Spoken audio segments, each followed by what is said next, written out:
Hello everyone and welcome back to the video. In this video, I'll be teaching how to blend poster colors. Let's start off with making a shape in our Illustrator file. I'll be making a shape using rectangle tool and I will draw it around the canvas.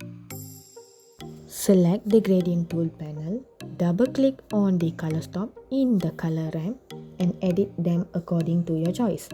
I'll be using light yellow and bright cyan.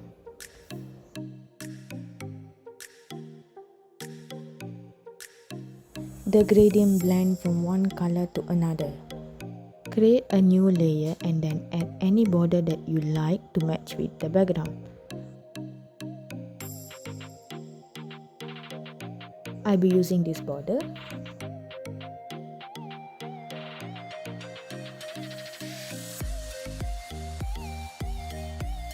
Last but not least, you can choose any font and color that you prefer. I'll be using black for the fonts.